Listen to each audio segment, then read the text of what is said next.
Imagine a company that, for a century, literally defined an industry, a name that was synonymous with photographs, with memories, Right. with our entire cultural legacy. You're talking about Eastman Kodak. Exactly. Now imagine that same company filing for bankruptcy, completely obliterated by a technology they not only saw coming, but actually invented. How is that even possible? That is the question, isn't it? It sounds less like a business failure and more um, like a cruel paradox engineered specifically to terrify every executive and, frankly, every MIS student planning a future career in tech. It's the ultimate cautionary tale. Oh, absolutely. Uh, The downfall of Kodak is the perfect mandatory case study for understanding technological innovation and, maybe more importantly, technological failure. So let's set the scene. We're talking about 1975. A young engineer at Kodak, a guy named Steven Sasson, assembles this strange, complicated contraption in a lab. Right. It was big, the size of a toaster, it was heavy, and it captured images electronically. No film. No film. It saved them to a cassette tape. It defied the company's entire identity.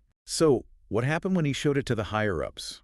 When Sasson presented this invention to Kodak's management, I mean, he must have been expecting praise, or at least some curiosity. Well, we think so. But the response was one of patronizing dismissal. They famously told him, "That's cute, but don't tell anyone about it." Right. Yeah. They saw this fragile curiosity that took 23 seconds to record a grainy black and white image. They didn't see a disruptive threat to their multi-billion-dollar, high-margin film business. They saw a toy, not the future. They shelved it, they protected the status quo, and, well, what happened next is history. Competitors, completely unburdened by the legacy of film, seized that digital opportunity. And digital imaging matured, it proliferated, and it offered consumers instant, convenient, and eventually really high-quality photos without the costs and hassles of chemical development. So Kodak found itself hopelessly outpaced, which led to its bankruptcy protection filing in 2012. It's just staggering. This whole story, it highlights a painful but absolutely fundamental truth for those of us working in technology strategy. Innovation is never simply about the brilliance of the technology itself. It's about more than that.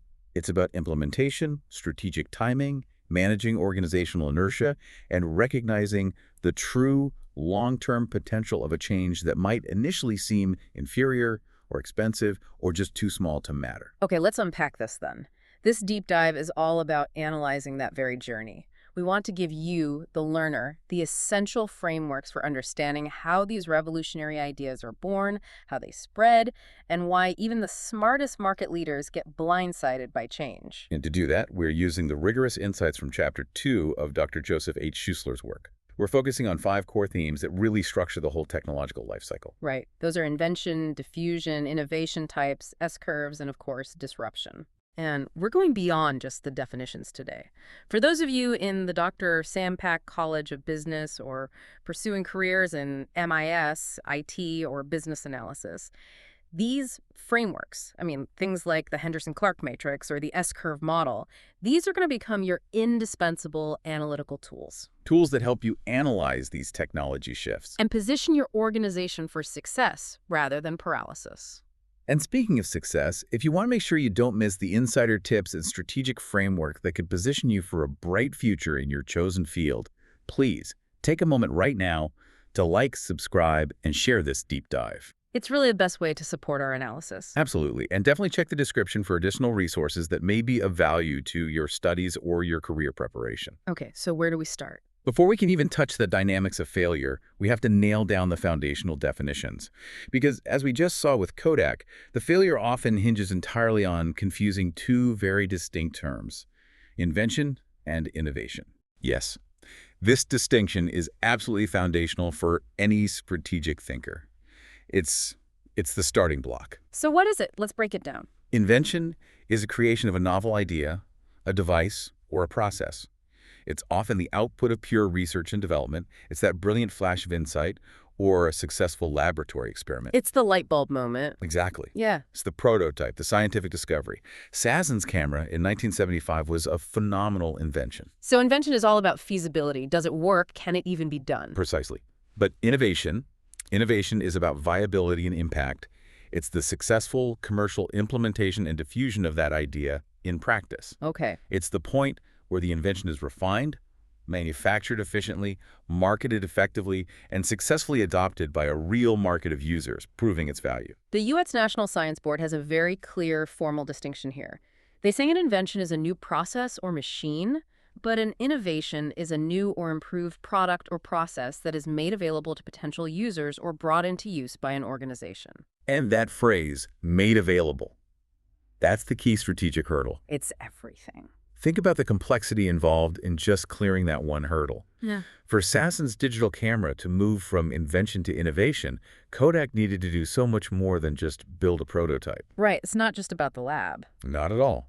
They needed industrial design for mass market appeal, an entirely new manufacturing supply chain for digital components. Things they knew nothing about. Nothing.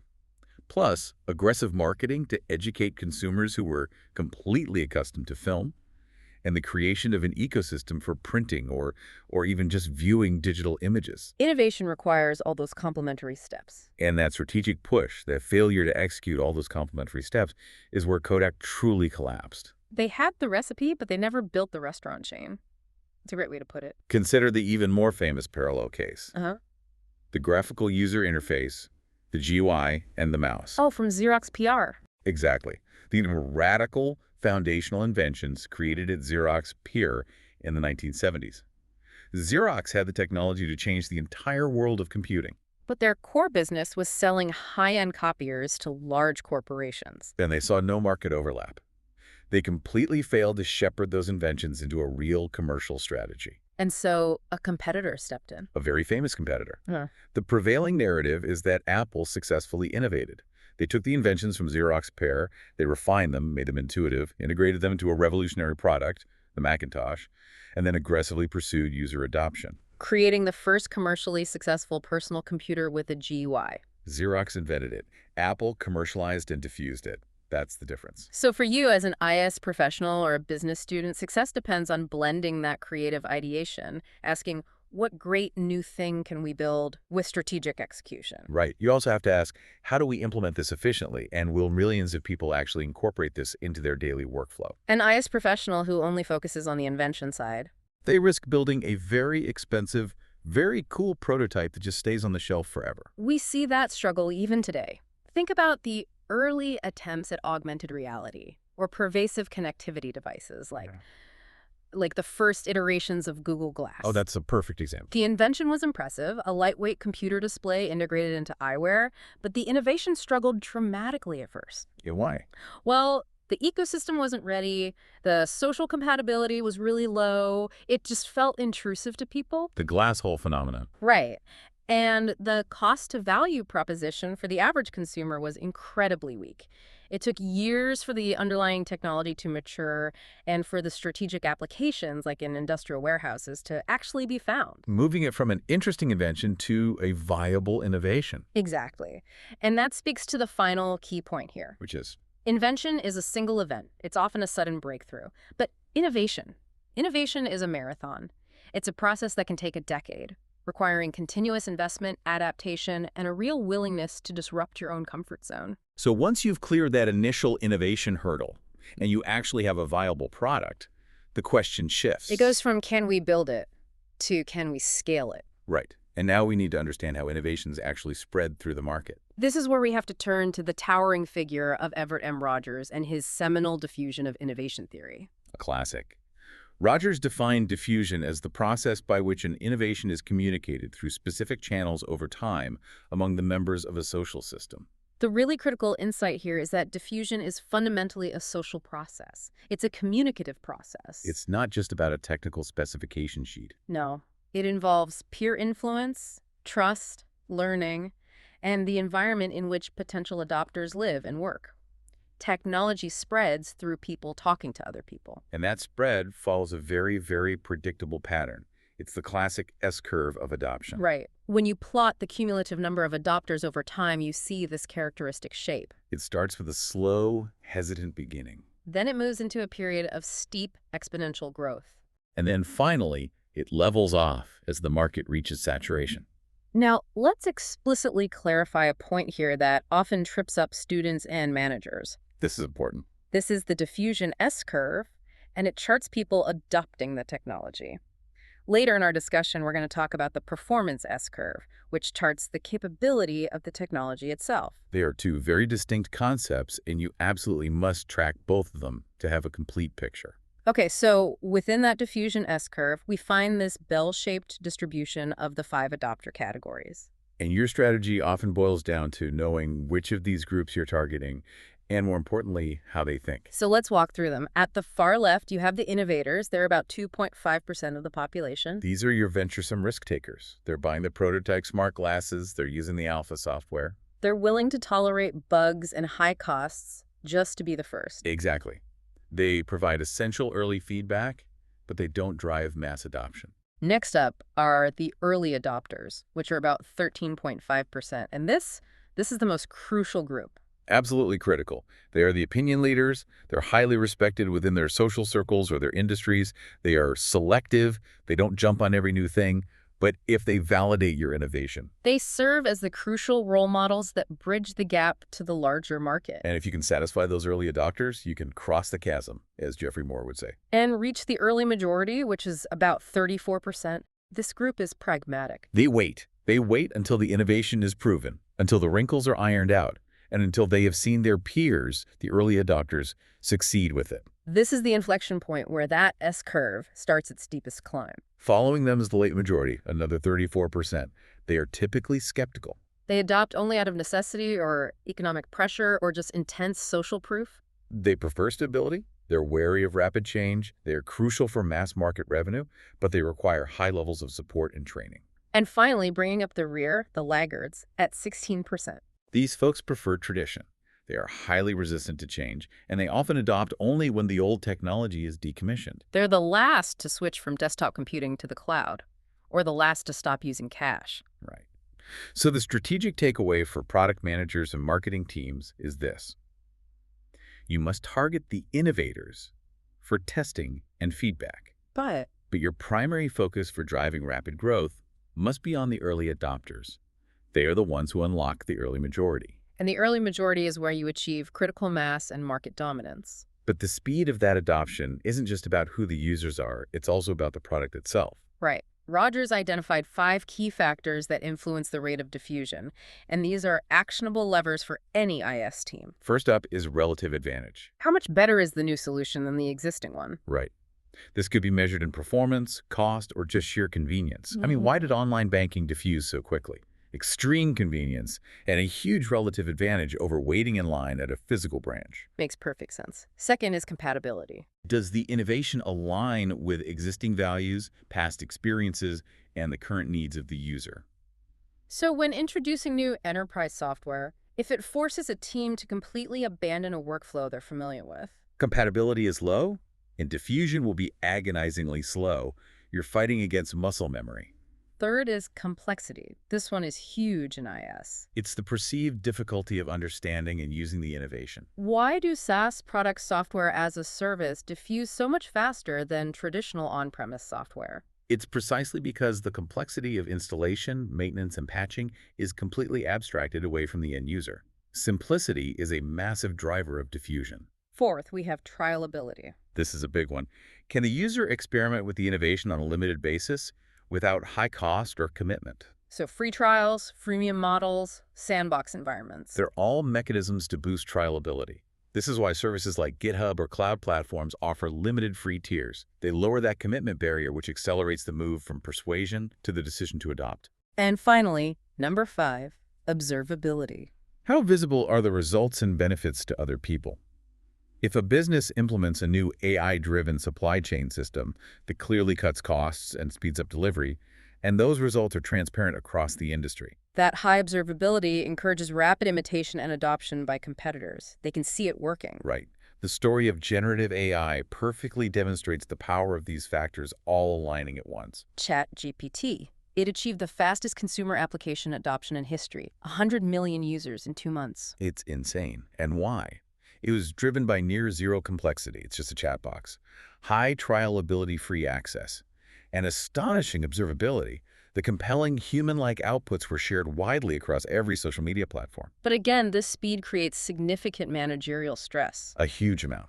For IS leaders, this acceleration means you might not have the luxury of a gradual rollout and slow change management. You have to anticipate explosive growth and manage the resulting chaos, data security, governance, resource scaling almost instantly. Before we move on from diffusion, let's just briefly touch on the concept of lock-in. Yes, the dark side of diffusion. If an innovation fails to diffuse quickly enough to establish a critical mass, an inferior incumbent technology can become locked in, Why does that happen? usually due to network effects and just plain familiarity. We mentioned the QWERTY keyboard A earlier. less efficient layout that won out. Exactly. In ES, think about legacy ERP systems. They might be technically outdated, inefficient, and expensive, but the sheer cost, the complexity, and the collective knowledge required to switch means the organization is effectively locked into that inferior technology. So understanding diffusion also means understanding the inertia you have to overcome. It's half the battle. Okay, so we've learned how inventions turn into innovations and how they spread. Now we need a strategic map.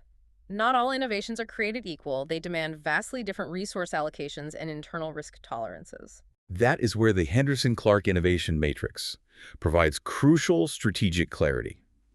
It forces managers to classify change based on whether it affects the product's core components and the way those components are linked together, the architecture. Okay, let's break that down. Let's start in the quadrant of low risk and high familiarity, incremental innovation. This involves refining existing components and reinforcing the existing architecture. So this is the bread and butter of continuous improvement. It is. It's optimizing a CPU for slightly lower power consumption, or a software vendor releasing a patch with minor bug fixes and performance tweaks. It's absolutely crucial for staying competitive, but it rarely creates brand new market opportunities. Got it. Next, we have modular innovation. Here, the core components change significantly, but the overall architecture, the linkages between those components, remain structurally the same. Can you give us an IS example of that? Sure. A great one is transitioning from traditional relational database systems like MySQL to a modern NoSQL database, or maybe adopting entirely new hardware components within an existing network rack architecture. So the component technology changes a lot. It's faster, more efficient. Right. But the protocols and systems that link them together, the overall system architecture, they remain compatible. The IT staff has to learn a new component, but the system integration effort is minimized. Okay, now let's focus on the danger zone for incumbents. Architectural innovation. This is where you rearrange the linkages or the integration of components, often without fundamentally changing the components themselves, at least not at first. This is where Kodak was blindsided. Completely. They already knew how to make lenses and shutters. Those were the components. But the architectural shift demanded that the film cartridge be replaced by a digital sensor and a processor, which fundamentally changed the system configuration. And Kodak was organizationally wired to optimize for the old architecture. The one based on chemical processing and distribution through drugstores, they failed to see that the same old components could be re-architected to deliver a profoundly different and disruptive value proposition. That is a perfect analogy for the modern shift from a monolithic software architecture to microservices. Yes, it is. The components databases, business logic, user interface, they still exist. But microservices fundamentally rewires the architecture.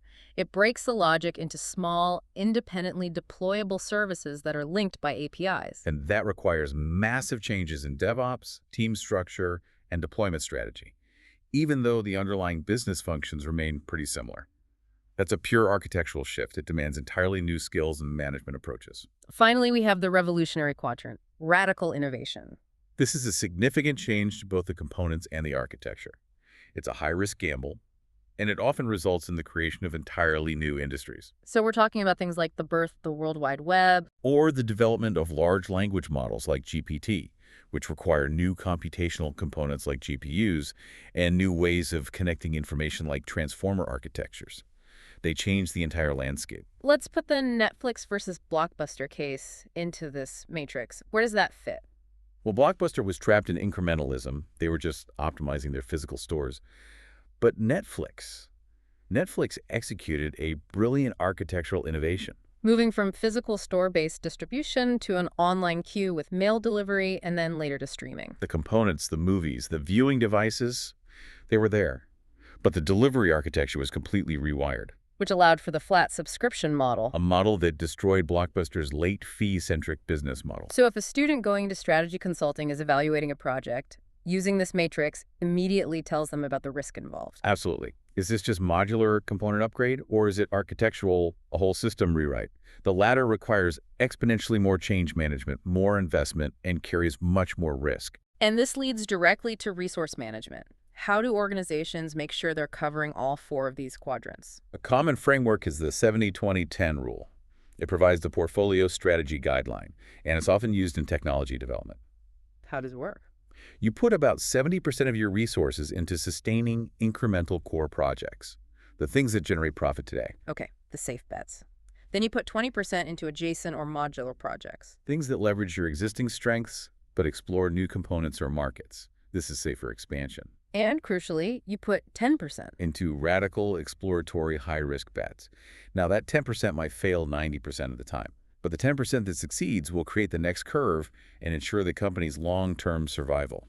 The danger comes if a company puts 100% of its focus on that 70%. If they do that, they ensure incremental profits today, but they practically guarantee their irrelevance tomorrow. So we've shifted from how the market adopts technology. Right.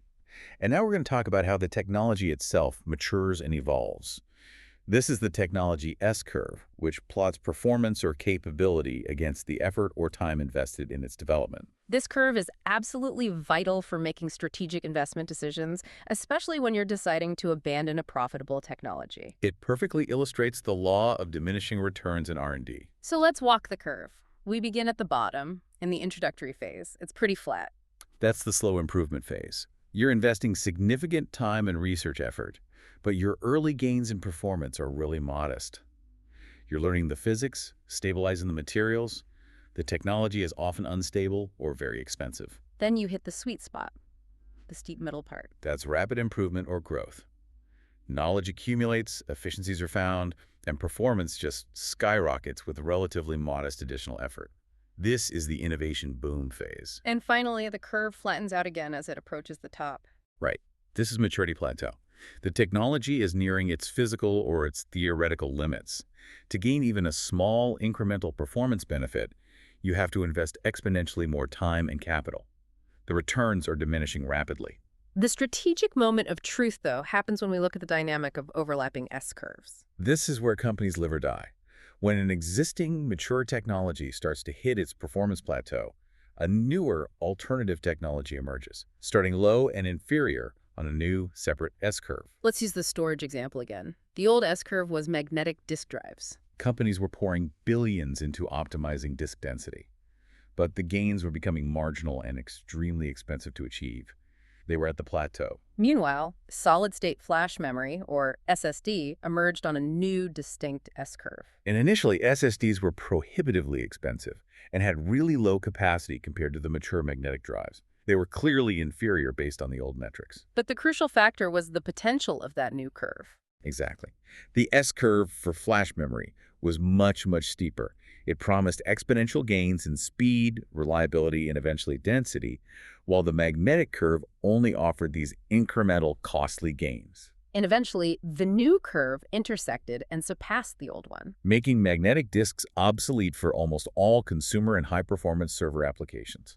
So the dilemma for incumbent managers is that they are incentivized to stick with the old curve. Of course they are. That old curve is currently profitable, its technology is known, and their internal metrics for success like cost per MPIS or density per dollar are all designed around it. It's financially irrational in the short term to invest heavily in the new curve, which initially offers low margins and inferior performance. And this failure to jump is classic paradigm paralysis. Back to Kodak. Kodak's engineers understood digital imaging, but the organization's mindset was paralyzed by the paradigm of chemical film efficiency.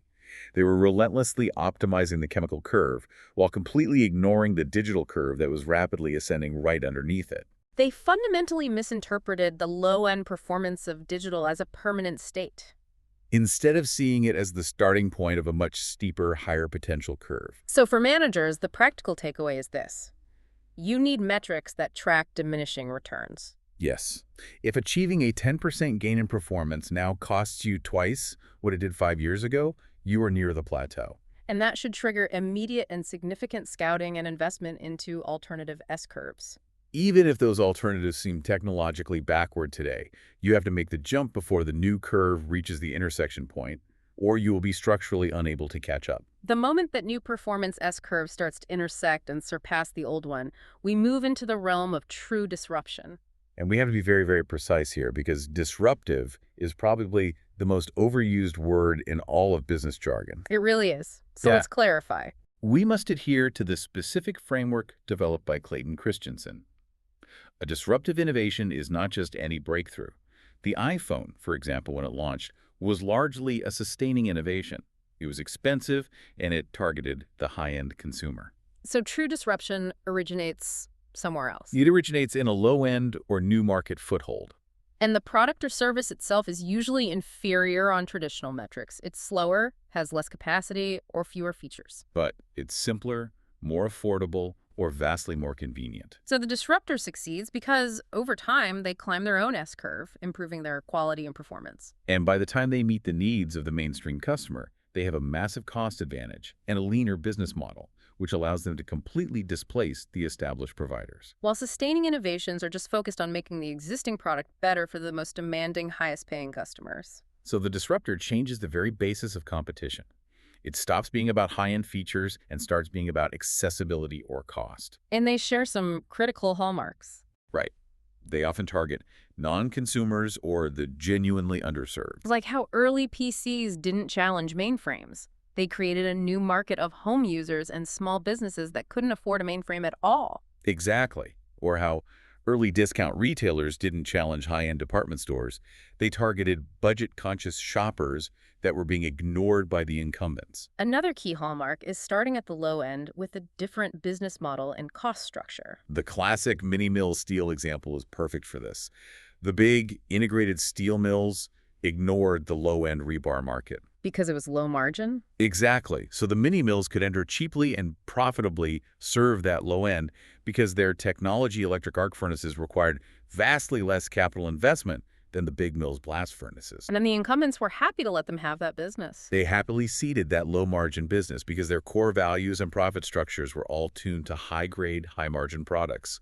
They mistakenly viewed the low-end disruptor as irrelevant until it was too late. And by the time the mini mills could produce high-grade sheet steel, They had already perfected their cost structure and gained market momentum, making it impossible for the integrated mills to compete profitably. this leads us directly to the innovator's dilemma. Why do smart companies fail? Because their internal processes, their financial metrics, their entire organizational culture are precisely tuned to succeed at sustaining innovation. This is the psychological and financial hurdle, isn't it? It is. Internal ROI calculations will almost always favor investing in the current high-margin product, the flattening S-curve, over investing in a low-margin small market product, which is the nascent S-curve. A project that targets non-consumers and offers a lower margin is seen as a drain on resources, not a strategic necessity. And on top of that, managers are rewarded for serving high-margin customers, making it culturally difficult to allocate your top talent to a project that seems to target fringe customers. So what are the actionable managerial responses to avoid this fate? First, you have to monitor fringe innovations relentlessly, even if they don't impact your immediate revenue. Second, you must commit to experimentation and learning, often through pilot projects or establishing internal ventures. A fantastic historical example of that is IBM's response to the rise of the PC. Right. Recognizing they were locked into the mainframe paradigm, they famously created an autonomous small-scale unit in Boca Raton, Florida, far removed from the corporate bureaucracy and metrics of their main headquarters. And that unit developed the IBM PC, operating with the speed and lean culture of a startup. Allowing them to participate in the disruptive market they otherwise would have completely missed. And the most painful response of all is the requirement to embrace cannibalization. You have to be willing to disrupt your own successful products before a competitor does. Apple is the modern master of this. No question. The decision to launch the iPhone, a device that fundamentally undermined the sales of their existing incredibly profitable iPod, was an act of pure strategic self-disruption. They chose to accept the short-term financial pain of cannibalizing the iPod line. Because they knew that if they didn't, someone else would release the product that made both the iPod and the traditional mobile phone obsolete. In information systems, the story of cloud computing is the definitive disruption case study. Oh, absolutely. Yeah. Early Amazon Web Services, AWS, was a classic low-end foothold. It was targeting only startups, students, and small applications, the non-consumers of traditional enterprise IT. It seemed inferior, lacking the security and customization of on-premise hardware. But AWS was simpler and offered a pay-as-you-go model. A completely disruptive business model, and it rapidly climbed its performance S-curve, adding features, regulatory compliance, and security. So it moved upmarket and eventually began displacing massive on-premise hardware and software installations at large enterprises. The core market of the traditional vendors like Oracle and Dell, the cloud disrupted the entire cost structure and deployment architecture of enterprise IT. So for any student listening, whether you're developing a new app or managing a system migration, you have to apply this disruption lens. Yes, do not judge a nascent technology by its current performance metrics. Judge it by its rate of improvement and by its business model. If it's simple, cheap, and targeting an underserved market, it is a potential threat. We've established that innovation is strategic, it's systemic, and it follows these predictable curves. But none of these processes happen in a vacuum. The long-term success of any innovation depends on the complex, interconnected networks that surround it. The innovation ecosystem. The ecosystem. Can you define that for us? It's the dynamic, interconnected network of diverse actors. So we're talking about firms, investors, research institutions, customers, and even competitors that either collaborate or compete to create and diffuse solutions. So it's the crucial context in which your invention either thrives or dies. Precisely. And these ecosystems often materialize geographically. We call them geographic clusters or hubs. Like Silicon Valley. Silicon Valley is the classic example. It's known for its concentration of venture capital, specialized legal talent familiar with startup law, and a deep, ingrained culture of risk-taking and rapid failure. This density just accelerates the entire innovation cycle. But ecosystems also form around technological standards or platforms. The mobile computing platform ecosystem, defined by Apple iOS and Google Android, is probably the most powerful example today. The value of the smartphone itself is only unlocked by the millions of third-party apps, accessory manufacturers, and carriers that enhance the core technology. This brings up the concept of complementary assets. Yes, and innovation often cannot succeed unless external infrastructure supports it. A great example is the electric vehicle revolution. Tesla had to invest massively in the supercharger network because the required charging ecosystem, that complementary asset, didn't exist at the scale they needed. So without that network, the car itself, no matter how brilliant the invention, would have failed to achieve mass diffusion. So managing innovation means managing those external dependencies. It often requires stakeholders outside of your immediate organizational control. This interaction is often formalized in what's called the triple helix model. The triple helix. It emphasizes that successful innovation ecosystems require tight, collaborative spirals between three key sectors: academia, which generates fundamental knowledge and talent; Industry, which commercializes that knowledge. and government, which provides funding, policy, and essential infrastructure like internet access or favorable tax laws. If there's a weak link in any of those three, the ecosystem struggles. Take the hardware ecosystem of Shenzhen, China. It's often called the Silicon Valley of hardware. Because it has an incredibly dense network of small suppliers and manufacturers who are capable of rapidly iterating prototypes. If you need a sensor or a bespoke circuit board, you can get it manufactured within 24 hours, just blocks away. That speed and density is the ecosystem's competitive advantage. So for IS strategy, this means you have to adopt an open innovation mindset, moving away from closed, proprietary internal R&D. Success is increasingly found in collaborating externally. With academia, with competitors and standard bodies, and most importantly, with your users. This concept of user participation is really key. Companies like Xiaomi famously incorporate feedback from their fan communities directly into their product design. They turn customers into what they call prosumers, making them an integral part of the innovation process. So they're essentially leveraging the brain power and insight of their external ecosystem to accelerate incremental and modular innovation. Exactly. So the final takeaway here is dual. First, strive to become a platform, which allows you to leverage the immense power of network effects within your ecosystem. And second, If you cannot be the platform, ensure you are deeply engaged with existing ecosystems, partnering with cloud providers, contributing to open standards, and actively scouting startups that could become essential complementary assets. and crucially, that effort has to be mirrored internally. Yes. Cultivating an internal ecosystem with innovation labs, hackathons, and cross-functional teams is essential. Because if the internal culture is siloed or resistant to change, Then even the most robust external partnerships won't save you from disruption because the internal structure won't allow the adoption or the architectural shift necessary to capitalize on those external innovations. innovation ecosystems accelerate diffusion and provide essential support, but they also create interdependence. And that's the risk. A failure in one critical node. A platform owner changing their rules, a major supplier going bankrupt, can jeopardize your entire innovation strategy. Managing innovation is fundamentally managing ecosystem health. All right, we have covered expensive ground today, providing you with the strategic frameworks necessary to navigate the treacherous world of technological change. We move from invention, the idea, to innovation, the resulting market impact. We trace the adoption journey using the diffusion S-curve, emphasizing the crucial role of the early adopter and those 5 factors like compatibility and relative advantage that govern the speed of adoption. We learned how to classify innovation using the Henderson-Clark matrix, recognizing that architectural shifts, that subtle rewiring of components, are often what blindsides established firms. And we analyze the technology S-curves of performance, highlighting the immense strategic necessity of abandoning a flattening curve, even when it's still profitable, to invest in the nascent curve with higher potential.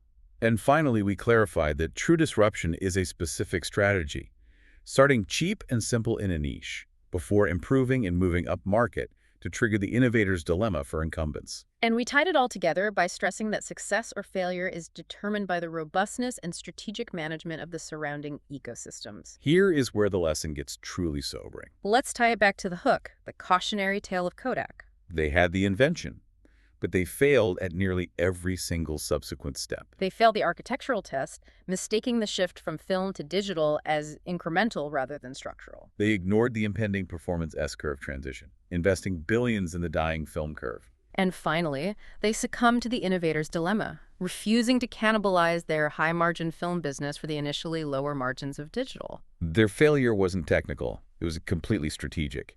They learned the hard way that innovation is invention plus diffusion plus adaptation. You cannot ignore those plus signs.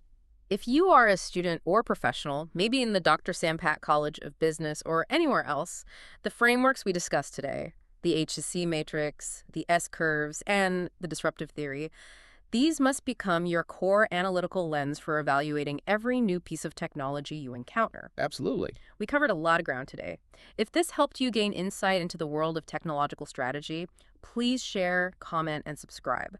And access additional resources in the description, including notes from Dr. Schuessler's work. So I'll leave you with this question to think about. If you're a decision maker or an aspiring manager, how do you adjust your internal budgeting and ROI metrics today to fairly evaluate a seemingly minor fringe technology that operates at lower margins but holds the key to the next steeper performance S-curve? That's a wrap on this episode of Emerging Technologies and Innovation Strategy. Keep questioning, keep exploring, and remember, every disruption starts with curiosity. Until next time, stay ahead of the curve.